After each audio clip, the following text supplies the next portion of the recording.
for football. A reminder, once we hit halftime, as we do all season, we'll send it down to Jonathan Coachman in Orlando. He'll have all the stats and scores from games in progress around the NFL. The best multitasker in the business, the coach. And he's going to have another first down as the tackle's made at the Jaguars' 40. This offense finding its legs now. Here's another 1st and 10.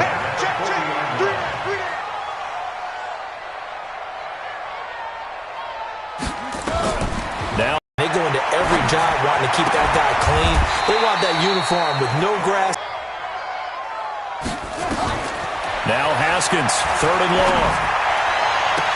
And that will be in, but it's looking like another empty possession. And those empty possessions are certainly starting to pile up. So the adjustments that teams talk about all the time have to be taking place. They've got to analyze what's breaking down and figure a way to fix it. Jaguars come to the line to start their next drive. And to be frank, they're just in a tough spot. It's only November, already eliminated from playoff contention. I know their fan base doesn't want to hear that, but that's the case. What are they fighting for now going forward? You know exactly what they're fighting for. Is that word that some people don't want to hear, but it's pride. Draft. Oh, okay. Yeah. I was going to go draft, but pride's better, right? You know something? You're right, because that's part of it, but that's two different mindsets. That's front office mindset, draft position, where are we going to be and what do we need to get? And then the players and the coaching staff right now, pride. Can they win some games and feel better about themselves despite the fact they have no shot at the playoffs? The Jaguars in possession of the lead, and they will get the football as we are underway in the second half. This is taken at the 3. And he'll take this across the 25, a couple extra yards up to the 27-yard line. Jaguars come to the line to start their next drive. They have the lead now. They'll be looking for some separation here as we begin the third quarter. I like the way you term that, because now I think they go a little bit deeper into their playbook. They like what they did in the first half. That worked okay. But in order to get the separation that you just talked about, change things up a little bit. Change your tendencies. Try and hit them a little bit more with some things they didn't see in the first half. We'll see if they do just that. A yard or two shy of the 40. That one good for a gain of 13 for Jacksonville and a first down. Back-to-back good plays have them on the move on first down. From the gun, here's Goff. And that is caught on the right sideline, but out of bounds, says the line judge. The throw took him a little too far. It's second down. Here now is 2nd and 10, again from the 41. Throwing again is Goff. And he completes it to Westbrook. 6 yards is the pickup, and that'll lead to a third down.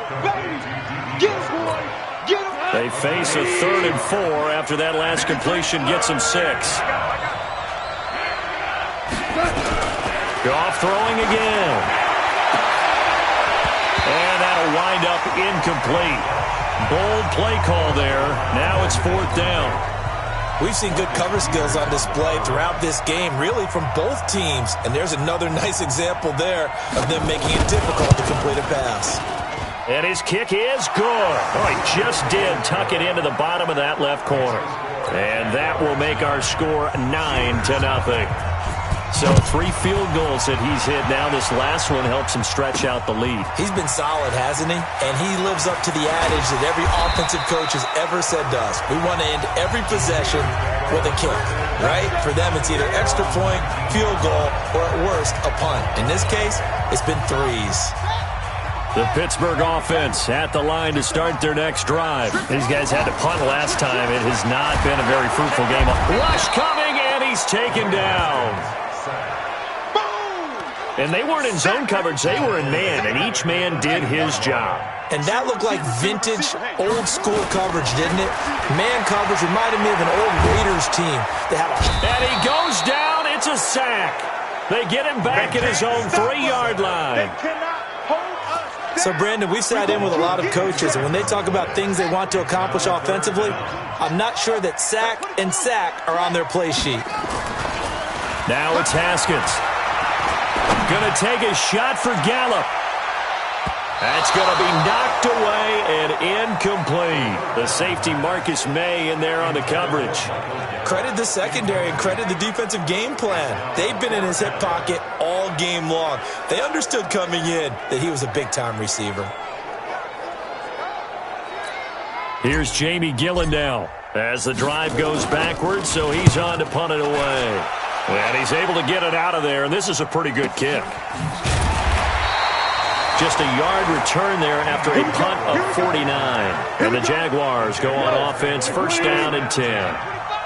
They've got good starting field position as they come up here first and 10 at their own 42. Give them 3 on first down. It'll set up a 2nd and 7. The last run got 3. Now here's 2nd and 7. Here's Goff. And, he took that in one-handed. What a grab. And he'll take it down shy of the 45 at the 46. That one a first down pickup of 8. Goff now 6 for 6 since coming back out of the locker room. It's first and 10. Here's a throw right side taken in by his tight end. Give him 19 there as the drive marches forward.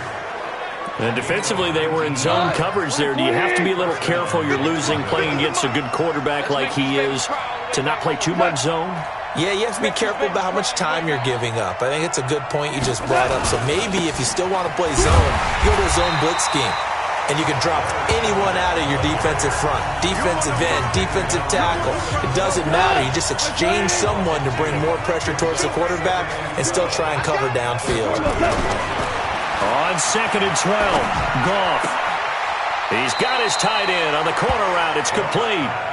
And he is out of bounds right around the 10-yard line. 19 yards to pick up there. Move the chains. Goff now 12 of 16 thus far. It's first and 10. Fournette. And a short pickup there down to about the 9. Just a yard on the pickup there, and it'll bring up a 2nd and 9.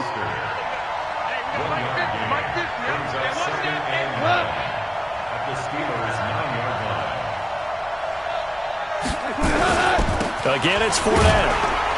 And he'll take this from the 9 down to about the 7. Now, they struggled to get him rolling on the ground in the first half, and that's sort of continuing here in the third quarter. Yeah, but I don't think it's time to abandon the running game. I would say keep feeding the horse, and I believe he'll eventually reward them, especially as we get deeper in the game.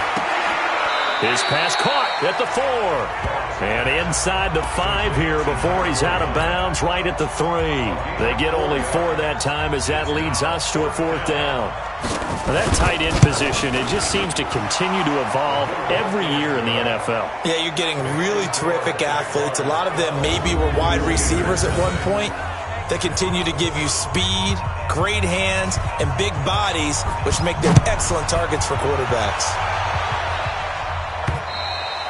And they will not get a chance to return this one as it's through the end zone for a touchback.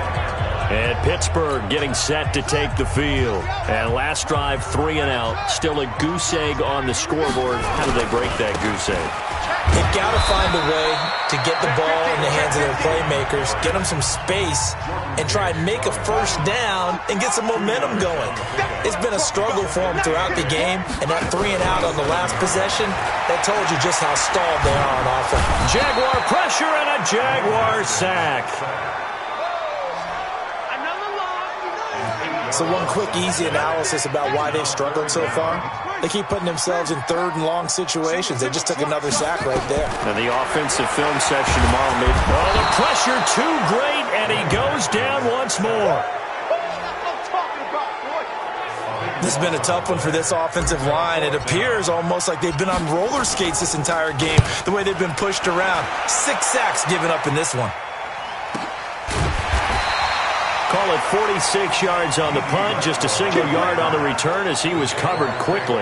And the offense will take over with a new set of downs. Good starting field position for them here as they come up first and 10 at their own 43. And the drive starts with a handoff to Coleman. And he's going to take this one up only to about the 44-yard line. Just a yard on the first down carry, so it's 2nd and 9. Brings up 2nd and 9. On 2nd and 9, Goff. And that is incomplete.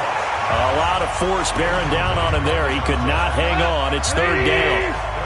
After an incomplete pass on 2nd down, that'll leave him trying to convert on 3rd and 9. A shotgun snap for Goff. Nowhere to escape, and he goes down.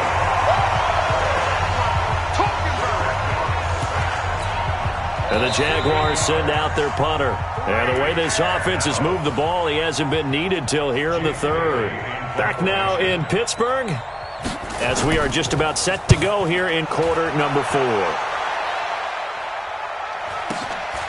This is taken around the 12. Now after the punt on that play, we've got a man down on the field. While the training staff works on him, we'll step aside and be right back. Run the mic. Watch one. Watch one. Haskins looking to throw on 1st down. And this will be incomplete. Physical play on the football there, and it's 2nd down.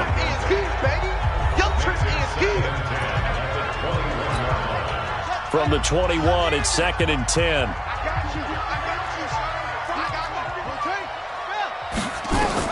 Second and 10. Here's Haskins again. This one complete to the running back, Lindsey. I know most of the time when the ball's in the air, you're thinking wide receiver, tight end, but running backs, they can be a big part of any passing offense nowadays. 2nd down pass play got him 8 yards. Now they've got a 3rd and a couple remaining. Into double coverage, and it's intercepted. Picked off by the linebacker, Jordan Hicks. And he will take this one home. It's a touchdown.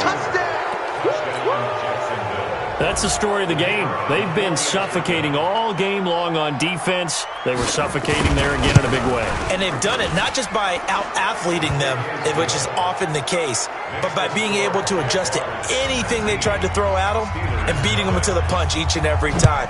This was a defense that was well prepared. This is fielded at the chalk of the 10. And a pretty good return here. He'll be stopped just shy of the 25 at the 24-yard line. Pittsburgh's offense now heading back out onto the field. And let's face it, this drive is not going to have any bearing on this game, but it's kind of important for one reason, isn't it? It certainly is. You got to get points. And okay, all right, I'm being facetious here. Nowhere to escape, and he goes down. Sack, baby. Sack, baby. We've been around this league for a while, and many coaches never pull their starting quarterback, almost no matter the situation. In this case, though, I think he's got to make a decision. He's taking a pretty good beating out there. Yeah, with the deficit, maybe not wanting to risk an injury. Now a deep ball there on 2nd down, but it'll wind up incomplete.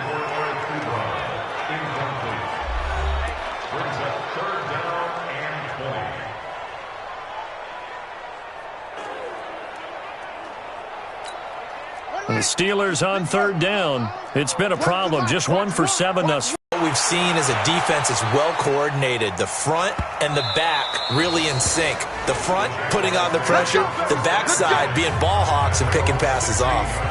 And out now comes Jacksonville as they get ready to go. With this lead and the football, things obviously looking good, but maybe, you've taught me this before, maybe this is where the defense is hoping that the offense helps them going. And it has to be in the minds of the offense that they know how rare it is to get a shutout. Sometimes and they want to put the onus on the big fellas up front in order to bring this one home.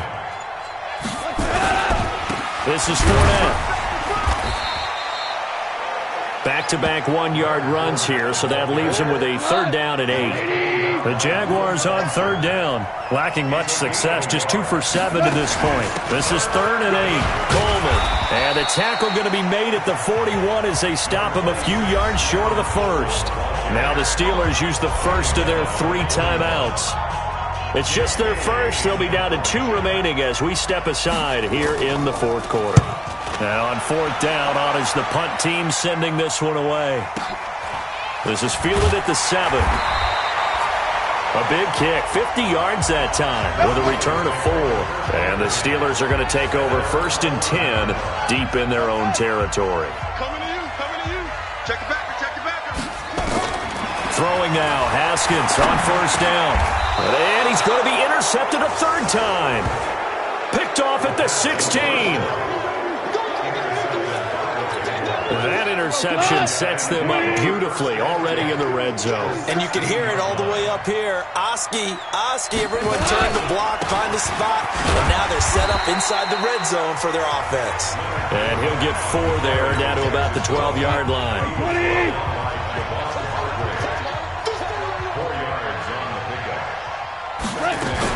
On second down, it's Coleman. And he'll be brought down here at the 3-yard line. 9 yards on the play there, and it'll set him up 1st and goal. And that's the type of run that you'll live with. In this game, he's had a good number of carries. He's just been unable to really break off anything substantial. Goff now looking to throw toward the end zone, but that's going to wind up incomplete. The incompletion there stops the clock. Any surprise they're throwing here late? Ordinarily, yes, because you would think enough is enough. They've got plenty of lead, but I've seen this a bunch of times as well. The defense is going to crowd the line of scrimmage. If you just hand it off inside, you're getting your running back popped a lot as well. Sometimes the defense dictates it. If they're going to crowd it, you may have no other choice but to throw it downfield. They'll try to punch it in with Fournette. And he's maybe going to get this back to the 4, but that's about all. Call it no gain that time, and now it's 3rd and goal. Mike 50. Time to go right now. Now Goff on 3rd and goal. Blitz coming, and down he goes. Stephon Tuitt, the former Notre Dame man, in there to get him, and that is sack number 6 now for him on the year. Now, that was just absolute perfect man coverage. Nowhere for them to go with the football. Led to a sack. That's really difficult to do in today's NFL with all these gazelles running around that you're trying to cover in the secondary.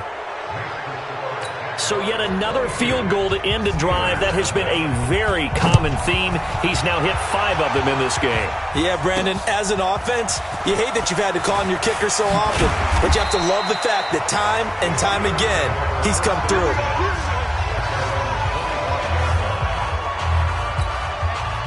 The Steeler offense here about ready for their next drive. And last time, 1-play interception. So this offense, they should be fresh. Nowhere to escape, and he goes down.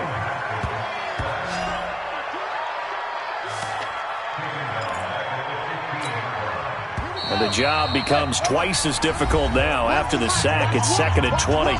Just 2 minutes remaining here in the 4th quarter of what has been a one-sided affair. So the Steelers with the football as we get you reset. And let's see what they've come up with offensively after having time to talk it over. And a nice run to get this up over the 20-yard line. Throwing on 3rd and long. Haskins now a desperation throw deep, and that's caught inside the 35. And he makes it all the way down to the 31. So the big play changes the complexion of things. Here's 1st and 10 just outside the 30. Now a carry for Lindsey. Yeah, boy, this defense again really making things tough on him as they stop him for no gain. Looking to throw on 2nd down. Haskins. And his pass is intercepted for the 4th time today. Picked off down near the 5. Just a little bit of a rough stretch. 6 interceptions now in these last 2 weeks combined. I know the easy thing is to go back to mechanics, footwork, things of that nature. I'm also wondering, is he getting fooled by what he's seeing on defense? Has the scouting report changed? Are they showing him things different than what he expected? For the 2nd week in a row, he's throwing it to the guys in the wrong color shirts. Yeah, he better figure, whatever the reason is, he better figure it out. They'll run it again with Fournette. And he is met quickly in the backfield. Down he goes, folded like a lawn chair. So this will be a win for Jacksonville. And this was truly a total team effort, Charles, on both sides of the ball. Well, they absolutely pitched a shutout, so it can't get much better than that, right? The defense led the way, but the offense did their part as well. They moved the ball up and down the field. So you've got to like what you saw. What do they call that? A total team